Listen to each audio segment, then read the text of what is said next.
And Divya Spandana now joins us. Thank you so much for joining us on the program. We just heard the police commissioner. He was speaking in Kannada. So for our viewers, I'd like to say that he spoke about how they've done a good job, how they've identified 11 more and the teams will arrest them as well. And Divya Spandana, first reaction, or as you're popularly known, Ramya, I don't want to confuse the viewers, your first reaction to this development. 2 people have been arrested. It's good to see the police, investigating this matter, and hopefully, the fact that you took this up in such a strong way will be a deterrent to others who abuse women on social media. Yeah, I'm quite happy that they acted pretty swiftly on the complaint, because I think the process is quite tedious. They have to get in touch with Instagram, and then Instagram has to reply, giving them the IP address, and then to sort of, the whole process takes time. But I think they were able to arrest these 2 people within 2-3 days. So I think I'm quite happy that they've taken swift action.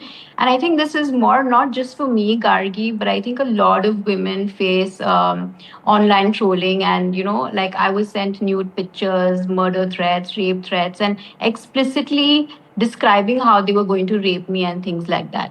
I mean, in the past, you would think that, these are just faceless trolls, doing something and they shouldn't be taken seriously. But now they've taken it offline as well. So people who have, criticized Darshan in the past, their fans have actually harassed them, beat them up. So I thought that, this is not something to be taken lightly. And I just, went ahead and I filed a complaint.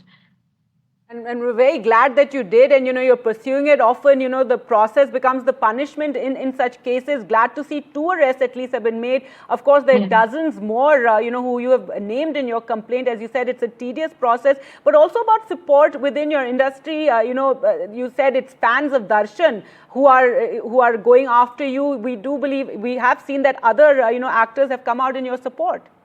Yeah, I'm very grateful, because coming out in support, especially in this, considering the past circumstances, and people who've spoken up, who've been harassed, the industry has come forward and they've supported me, and I'm really grateful for their help. And not only just people from the industry, but like just regular people, especially women, they've all reached out and spoken about how they've also faced this kind of trolling before, but they don't have the means or the courage to speak up because they're very afraid of the consequences.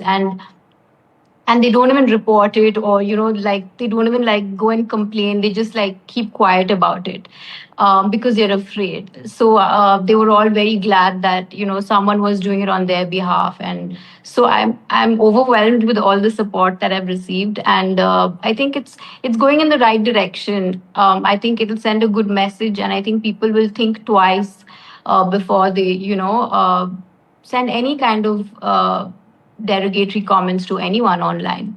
Absolutely. As we said, we really hope this acts as a deterrent. The fact that the police have taken it up, as you said, it's a complicated, a way to pursue it. You have to go to Instagram, you have to, reach out to all these social media sites. But once the police do this, the next time someone complains, they'll actually be able to, investigate that fairly fast. So that's the hope, isn't it, that this acts as a deterrent? Because for too long, too many women who speak out, who speak their mind on social media are, threatened by these faceless trolls.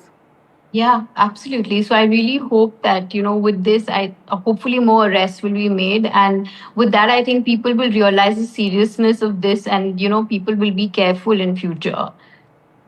Absolutely. And, before we let you go, another big case has happened, of course, in Bengaluru. The fact that Prajwal Revana has been, sentenced to life in prison for the rape of a household help. Your comment on that? Because at the time when this case came out, it seemed that he's someone who's so powerful, belonging to the family. He does a political family. His grandfather, former, prime minister. And we, how it is. We're never sure that will justice be served, but in this case at least we have seen him, it seems, and it's happened fairly quickly, getting this life sentence in the rape case. I think it's a win for all the women. And like, I at least have the means, and I come from a privileged background, as a former MP, to have access and to be able to file a complaint. But these are all women from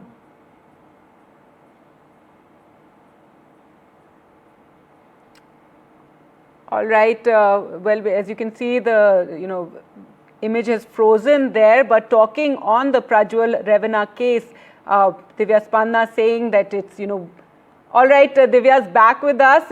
If you can just go ahead and, complete what you were saying in this case of Prajwal Revana. Yeah, so these were women who came from very underprivileged community, right? And they didn't Yes. have the means, but they spoke up. And I don't even want, I can't imagine what they've endured all these years, because they've Prajwal Revana's family is obviously from a very powerful political family, and they've tried to suppress and silence these women. But these women stood their ground, and they spoke up. And I think that's very inspiring. And then to see a judgment like this, it just goes to say that, no matter who you are, how powerful you are, the law is equal to all, and that anyone today can file a complaint if you're harassed, and you will justice will be served. And I'm really happy for these women, and I'm sorry for what they had to go through, but they are extremely inspiring because, like I said, they don't have the means. She was just a farm laborer working at his farm, and she had the courage to speak up. And because of them, I think it's a win for all of us women. Absolutely. Thank you so much, Divya Spanna, for joining us on the program. Thank you.